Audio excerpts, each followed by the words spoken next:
मी doctor आरती दिनकर. आज मी तुम्हाला पावसात भिजवणार आहे. माझ्या पहिल्या कवितेचं नाव आहे पाऊस स्वागतम.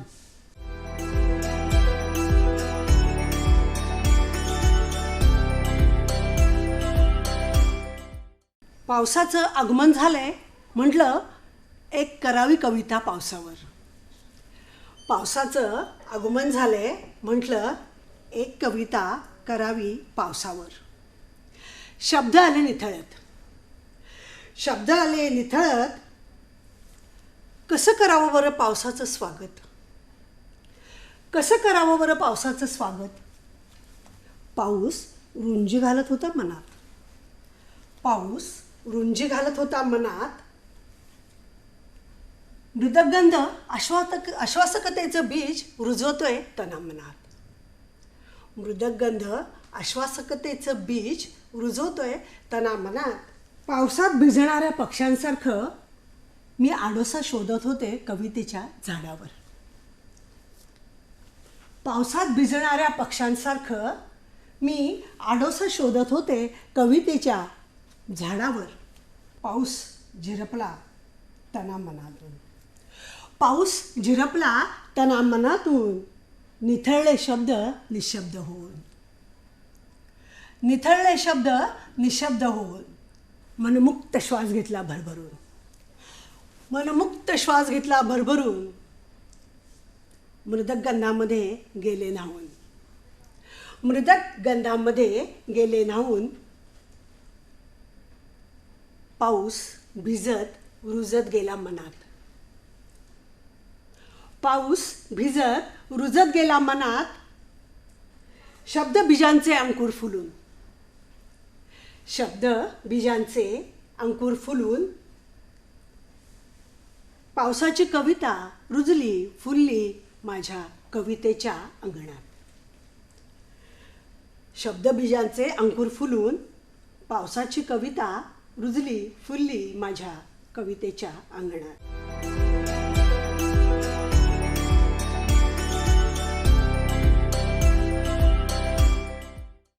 पाऊस माझा सखा म्हणतो कसा, पाऊस माझा सखा म्हणतो कसा.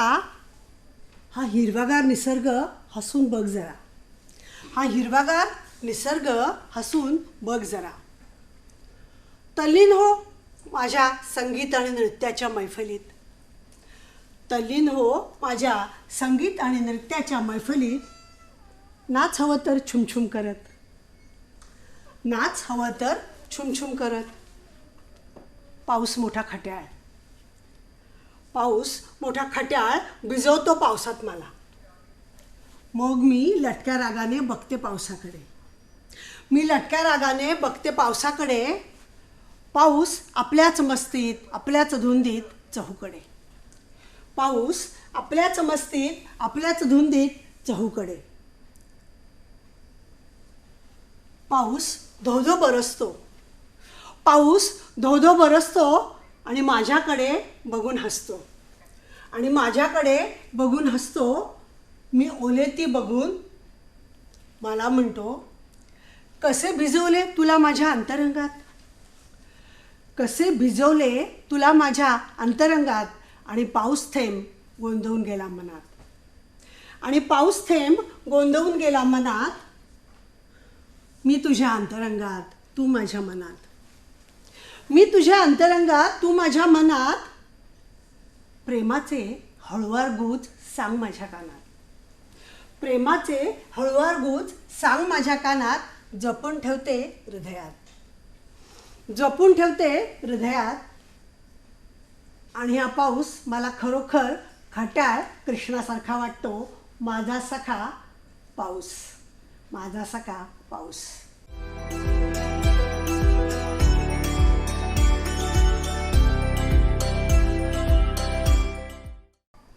श्रावण पहाट स्वप्नात दंग, मखमली हिरवागार श्रावण रंग. सृष्टीच्या हृदयात उठतात भावतरंग. श्रावणातील पहाट गाते तालमय अभंग. मी श्रावण पहाट होते, मी श्रावण पहाट होते. मुग्ध होऊन श्रावणाचे संगीत ऐकते. मुग्ध होऊन श्रावणाचे संगीत ऐकते. उरलेल्या क्षणांसाठी चिंब चिंब भिजून जाते. उरलेल्या क्षणांसाठी चिंब चिंब भिजून जाते. मला लागते ओढ या बरसणाऱ्या श्रावणाची. मला लागते ओढ या बरसणाऱ्या श्रावणाची. अनाकलनीय गूढ रम्य अशा निसर्गाची. अनाकलनीय गूढ रम्य अशा निसर्गाची. श्रावण माझ्या तनामनात विरघळणारा. श्रावण माझ्या तनामनात विरघळणारा. नवजीवनाचे गीत गाणारा. नवजीवनाचे गीत गाणारा. थेंब थेंब पाऊस. थेंब थेंब पाऊस मनाच्या पलीकडे जाऊन. थेंब थेंब पाऊस मनाच्या पलीकडे जाऊन अंतरंग टाकतो उजळून. थेंब थेंब पाऊस मनाच्या पलीकडे जाऊन अंतरंग टाकतो उजळून. बरसणारा श्रावण भाववेडा होऊन. बरसणारा श्रावण भाववेडा होऊन डोळ्यातून वाहतो. डोळ्यातून वाहून सप्तरंग उधळून पहाटेच्या कुशीत विसावलेला. सप्तरंग उधळून पहाटेच्या कुशीत विसावलेला. श्रावण पहाट सुंदर तरुणीसारखी.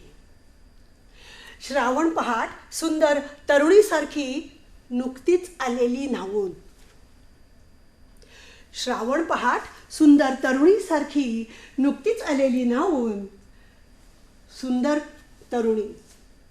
श्रावणातली सुंदर तरुणी ही श्रावण पहाट. नुकतीच आलेली न्हावून. बेधुंद झालेली श्रावण पहाट. नाचत असते वेडी होऊन. नाचत असते वेडी होऊन.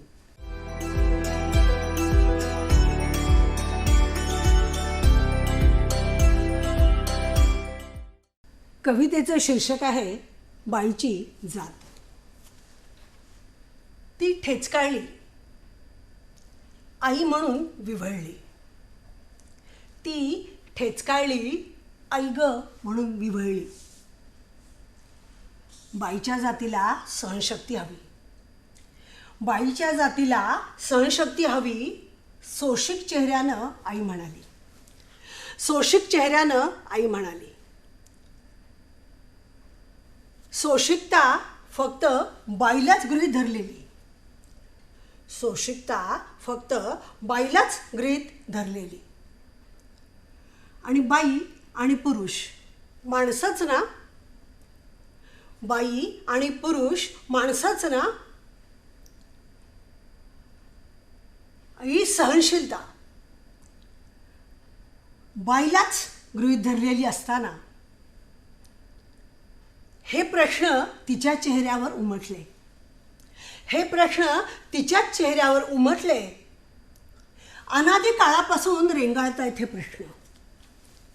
अनादी काळापासून रेंगाळतायत हे प्रश्न. ती आई झाली, बाई झाली, काळ बदलला. ती आई झाली, बाई झाली, काळ बदलला. पण ह्याचा चेहरा मोहरा बदलला या आत्ताच्या युगातल्या मुलीनं. याचा चेहरा मोहरा बदलला आत्ताच्या युगातल्या मुलीनं. तिनं हे सोशिकतेचे दरवाजेच सगळे बंद केले. तिनं हे सोशिकतेचे दरवाजेच सगळे बंद केले. खरं तर आईला हे शक्य होतं. खरं तर आईलाही हे शक्य होतं. पण भावना, मर्यादा, संयम, त्याग याच चौकटीत ती गुंतून राहिली. पण भावना, मर्यादा, संयम, त्याग याच चौकटीत ती गुंतून राहिली. आणि बघता बघता बदलाचं वारं यायला लागलं. आणि बघता बघता हे बदलाचं वारं यायला लागलं. पूर्वी म्हणजे बाईचं सहन करणं म्हणजे शोषण होतं तिच्या आयुष्याचं. बाईचं सहन करणं, सोसणं म्हणजे एक प्रकारचं शोषण होतं तिच्या अस्तित्वाचं, तिचं बाई असण्याचं. बदलायला हवं स्त्रियांनी, आणि आव्हान स्वीकारायला हवं. बदलायला हवंय स्त्रियांनी आणि आव्हान स्वीकारायला हवंय. आकाश हीच मर्यादा आहे याचं भान ठेवून, आकाश हीच मर्यादा आहे याचं भान ठेवून.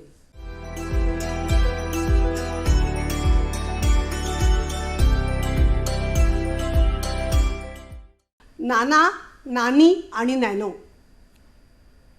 नाना, नानी आणि नॅनो असं शीर्षक आहे कवितेचं. नानांनी घेतली नॅनो. बघा, नानांनी घेतली नॅनो. नाना म्हणाले नानीला, चल तुला नेतो फिरायला, चल तुला नेतो फिरायला. नानी म्हणाली, अहो मी केवढी, ती नॅनो केवढी, मी केवढी, ती नॅनो केवढी. तोंडामध्ये नसलेले दात, जीभ हिरड्यांखाली चावत नाना म्हणाले. तोंडामध्ये नसलेले दात आणि जीभ हिरड्यांवर चावत नाना म्हणाले, अगं तसं नाही, अगं तसं नाही. तुझ्यापेक्षाही जाडी बाई बसेल त्या नॅनोमध्ये. असं होय. चष्म्यातून तिरकी नजर टाकून नानी म्हणाली, बरं तर तुला नेतो खंडाळ्याला, चल तुला नेतो खंडाळ्याला. मी तुझ्यासाठी ताजमहाल बांधू शकत नाही बरं, म्हणून तुला नॅनो घेतली आणि खंडाळ्याला घेऊन जातो. अगो बाई, तुम्ही मला खंडाळ्याला घेऊन जाणार? आपण तिचं करायचं काय? अगो काही नाही, खाऊ पिऊ मजा करू. काय करायचं? खाऊ पिऊ मजा करू. नाही ग, तू माझी आहेस मुमताज. नाही ग, तू माझी आहेस मुमताज, म्हणून तुझ्यासाठी घेतली नॅनो. नाही खंडाळ्या तर नाही. चल आपण तुला पणजीत फिरून आणतो, चल आपण तुला पणजीत फिरून आणतो.